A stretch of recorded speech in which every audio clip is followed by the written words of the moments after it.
तो बेटा आज जो टॉपिक हम पढ़ने जा रहे हैं उस टॉपिक का नाम है regulation of gene expression. Regulation of gene expression.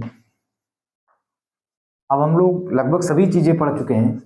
हम रेप्लिकेशन पढ़ चुके हैं, हम ट्रांसक्रिप्शन पढ़ चुके हैं, हम ट्रांसलेशन पढ़ चुके हैं। अब हम ये पढ़ रहे हैं कि ये जो जीन्स हैं, जो हमारा डीएनए वगैरह है, इनका जो एक्सप्रेशन है। तो बेटा आप ट्रांसलेशन पढ़कर ये चीज समझ चुके हैं कि जो डीएनए है या जीन है उसका जो एक्सप्रेशन है वो किस फॉर्म में हो रहा है, वो हो रहा है जीन एक्सप्रेशन बना रहा है क्या, प्रोटीन। और आपको पता भी है कि हमारा जो central dogma of molecular biology है वो भी ये कहता है, सेंट्रल डॉगमा क्या कहता है जी, क्यों भैया, सेंट्रल डॉगमा बिल्कुल शुरुआती बात है। और ये कहता है कि जो डीएनए है, इस डीएनए से आरएनए बनेगा और इस आरएनए से बनता क्या है, इस आरएनए से बनता है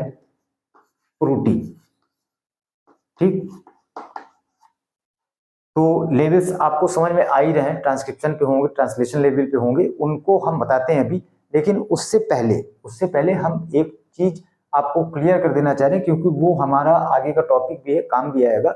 एक हमारे पास अरेंजमेंट होता है पॉलीसिस्टोनिक। तो आपको पता है कि जो ट्रांसक्रिप्शन होता है, ट्रांसक्रिप्शन के केस में एक प्रमोटर है और एक टर्मिनेटर। प्रमोटर से ट्रांसक्रिप्शन शुरू होता है और टर्मिनेटर पर जाकर खत्म हो जाता है। तो ये हमारे पास हमारा ये डीएनए का मॉलिक्यूल है।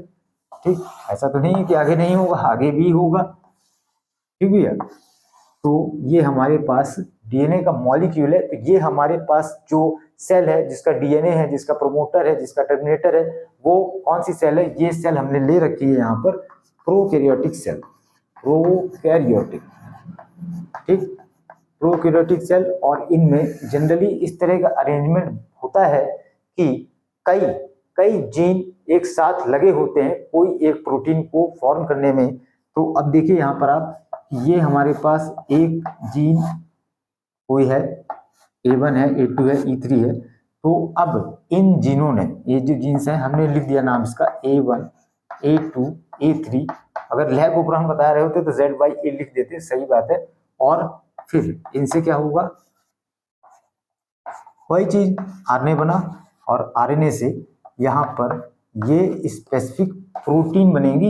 लेकिन मेन चीज यहाँ पर हमको क्या देखना है, मेन चीज यहाँ पर हमें देखनी है गिनती, कि यहाँ पर 3 जीन्स इन्वॉल्व हैं और ये 3 मल्टीपल जीन्स ने मिलकर क्या कर दिया, इनने मिलकर एक्सप्रेशन किया और एक हमारे पास या 2-3 कोई भी प्रोटीन हमारे पास यहाँ पर फॉर्म हो जाती है। ये चीज कहलाती है पॉलीसिस्टोनिक।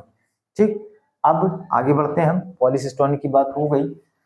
तो अब हम आगे देखते हैं कि दूसरा हमारे पास कौन सा अरेंजमेंट है। दूसरा हमारे पास है यूकैरियोट्स का अरेंजमेंट। यूकैरियोट्स में आप देखिए कि ये एक प्रमोटर है और ये यहाँ पर हमारे पास ये डीएनए है और ये हमारे पास एक टर्मिनेटर है। तो ये कहता है कि ये पूरा एक ही जीन है, पूरा एक ही जीन है और ये जीन एक प्रोडक्ट को फॉर्म कर देगा। ठीक, इतनी चीज आप समझ गए कि पॉलीसिस्टोनिक क्या है और मोनोसिस्टोनिक क्या है। तभी हम आगे लैब ओपरॉन को थोड़ा ठीक से समझ पाएंगे। तो अब इतनी बात हो गई यहाँ पर। ठीक भैया, तो अब हमने ओपरॉन को भी लिख दिया था कि ओपरॉन क्या है, ओपेरॉन एक सिंगल जीन है जो कि मल्टीपल या मैनी जीन्स को, कई जीन्स को कंट्रोल करता है, रेगुलेट करता है। उसको हम बोलते हैं क्या, उसको हम बोलते हैं, सिस्टम को ओपेरॉन बोलते हैं। ठीक, अब हम आ जाते हैं एनसीईआरटी में। तो एनसीईआरटी में आप देखिए कि इस तरह से, क्योंकि हमें अभी 2 केस लेने हैं, इसलिए हमें बोर्ड की जरूरत पड़ेगी, बोर्ड में जगह की।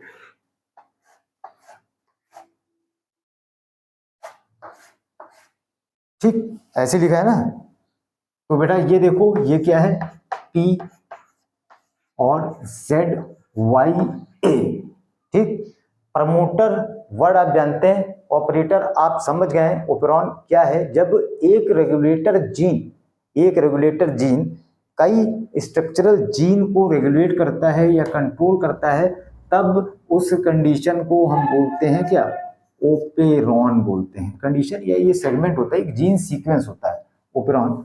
तो ये जो आई है, आप इसको जो देख रहे हो, ये यहाँ पर इनहिबिटर है, ये इनहिबिटर है, या इसी को हमने बोल रखा है कि ये जो है ये रेगुलेटर जीन है भाई। क्यों जी? ये रेगुलेटर जीन है, और ये जो रेगुलेटर जीन है ये इन तीनों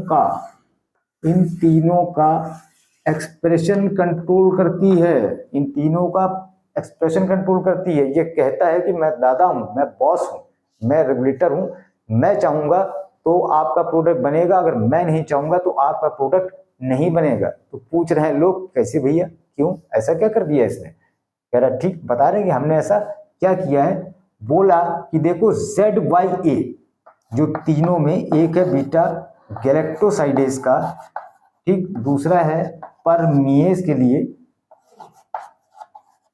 जरा छूट गया तो लिख देने, लोग बोलते कि लिखे क्यों नहीं।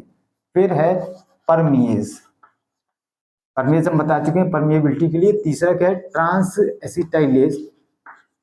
पूछा भी कभी नहीं जाएगा कि ट्रांस एसिटाइलेज का फंक्शन क्या है, तो बेटा ट्रांस एसिटाइलेज का फंक्शन है एसिटाइल ग्रुप का ट्रांसफर करना, ठीक। तो अभी इसकी जरूरत नहीं, आपके कोर्स में भी नहीं और बुक में भी सीधे दे रखा है ट्रांस एसिटाइलेज का फंक्शन नहीं, तो ऐसा क्वेश्चन कभी भी नहीं पूछा जाएगा। तो हमने यहाँ बात